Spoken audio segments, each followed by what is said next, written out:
What's up, everybody? So, I guess I'm only gonna do these when something happens in my personal life that inspires me to actually make one of these. I'm not gonna follow the news cycles and try to come up with stuff. It's just gonna talk about stuff when I want to talk about stuff. So I was having a discussion yesterday with someone about a continuation of the Chick-Fil-A embargo. Now, don't get me wrong, I'm not really that big of a fan of Chick-fil-A's chicken. It's decent, but it's not great.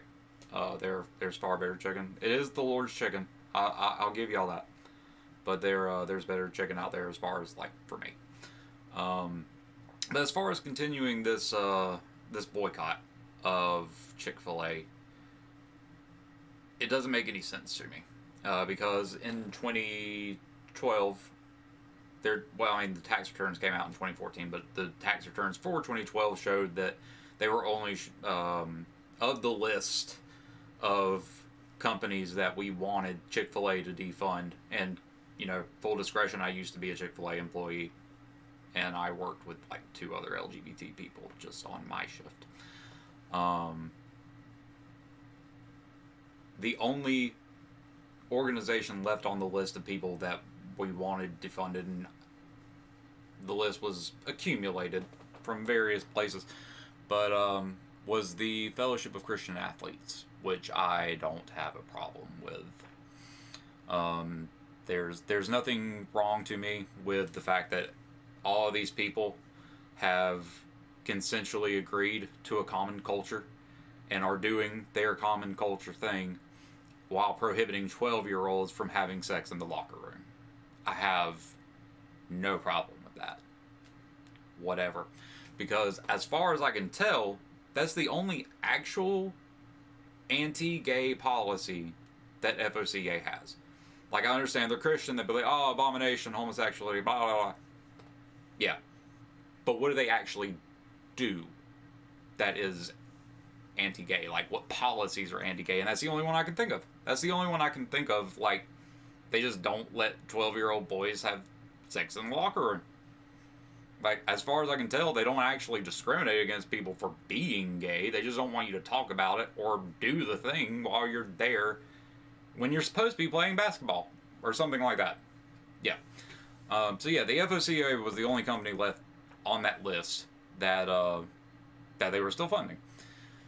And they also, now we're on a full-out blitz against the Salvation Army, which is stupid. It's stupid because one of the people was advocating that we boycott every business that supports the Salvation Army. And I think that person does not realize that almost every business that they interact with supports the Salvation Army. I made the point that your power utility is probably the biggest owner in your county to Salvation Army. So if you actually want to go on this crusade, you're going to die of a heat stroke. It's 100-something degrees out there right now. You don't want to live without an air conditioner. But if you want to die for your convictions, go ahead. But if you're not going to die for your convictions, shut the up. I don't want to hear about it. But another person was telling me that we must continue this boycott because now Chick-fil-A is, instead of giving money to the Family Research Council, I think it's called, that was the people who were funding some other proxy group that was funding another proxy group and another proxy group in Africa, in Uganda, I think it was, to make homosexuality a capital offense. And once that was brought to light, Chick-fil-A pulled their funding.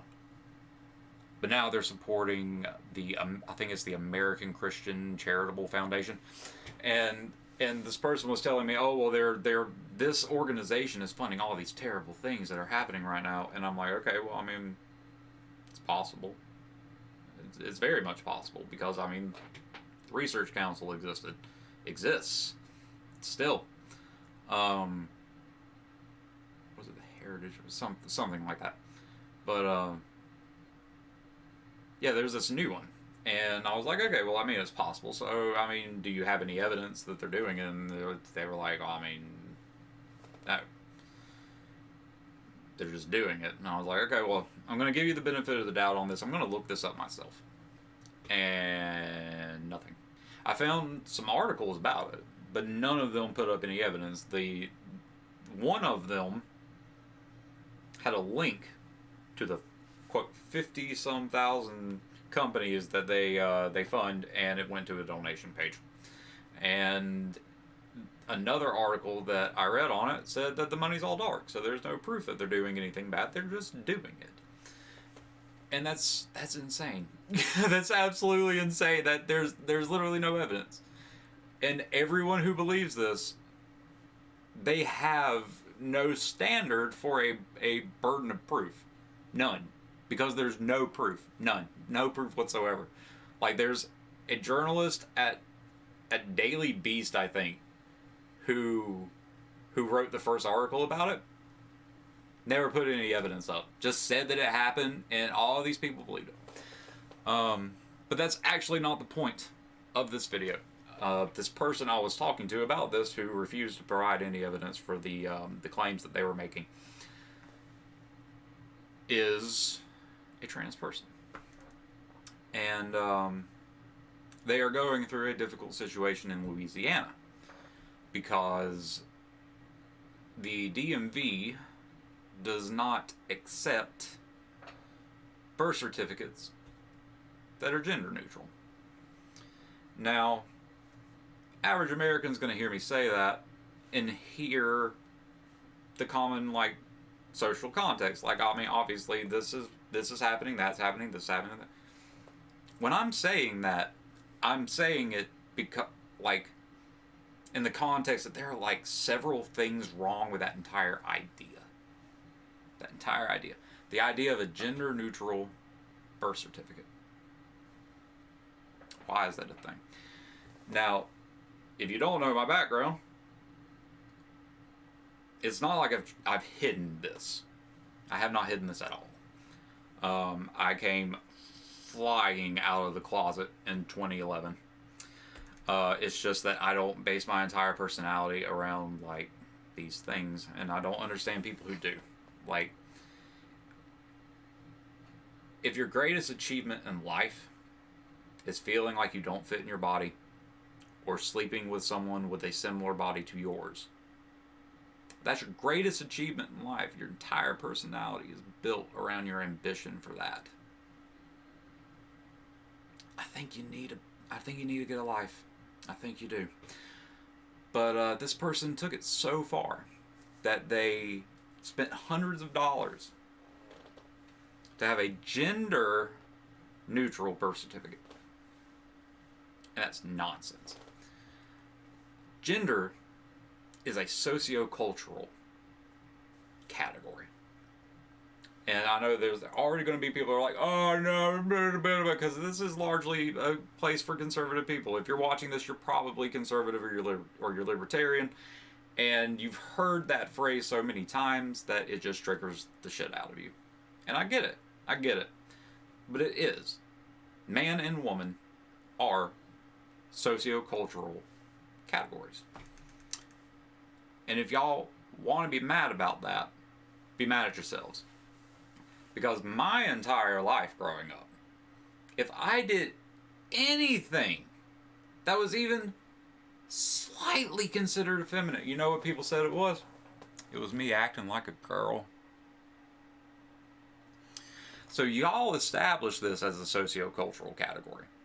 Men and women as a socio-cultural category. That is very much distinct from sex. Male and female. These are scientific terms. And before you, but they're intersex. I'm partially intersex. I only got about 95% of the testosterone I needed for a full transition to male. I don't care though. It's not going to be the defining point of my personality like it is with these other people. It's just not. I got birthing hips. I don't care.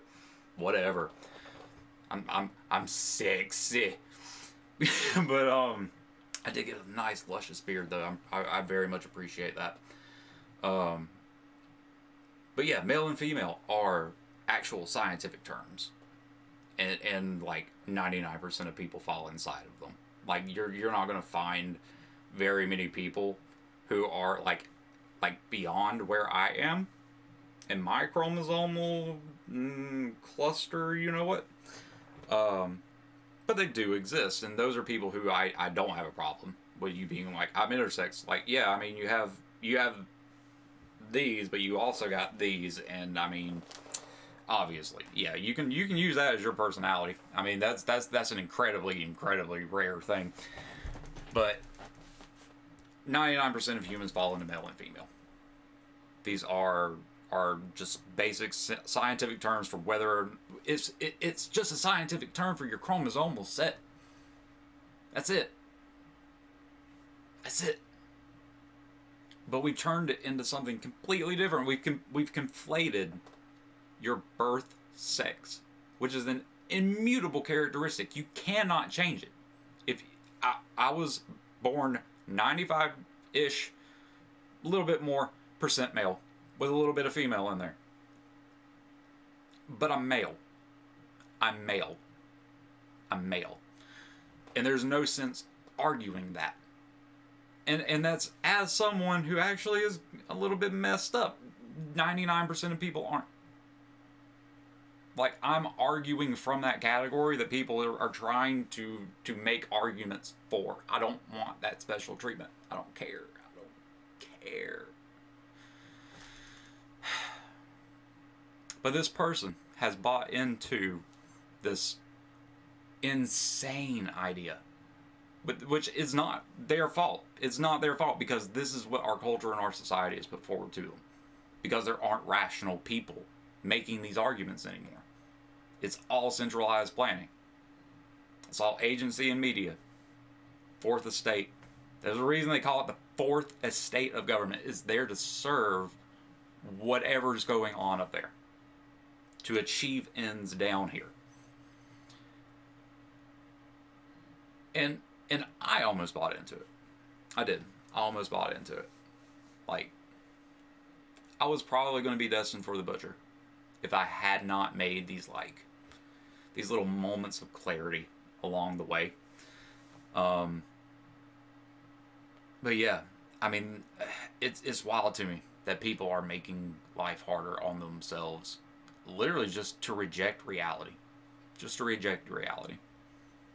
I mean, sex and gender are not the same thing. That was actually the argument that was being made so long ago. Oh, just because I was born this way doesn't mean that I don't feel that way. But now you can't look a way that you don't feel. It's really weird to me. Things changed. Things changed. And nobody asked questions about it. Nobody asked questions. But I feel bad for this person. I do. I feel terrible for this person, because it could have been me. It could have. And they just went with it. And now they're in a very bad place. They can't get a license. They can't get insurance. And it's because they are so obsessed with their gender not matching their body that they're actually in denial of what their body actually is. And that's not a good thing. And by the way, you can't fix that with surgery. You can't. You can't. You'll see all of these stories, like TikTok stories about people who had the transition in life. It's so good. The suicide rate goes up 26 times over 10 years out.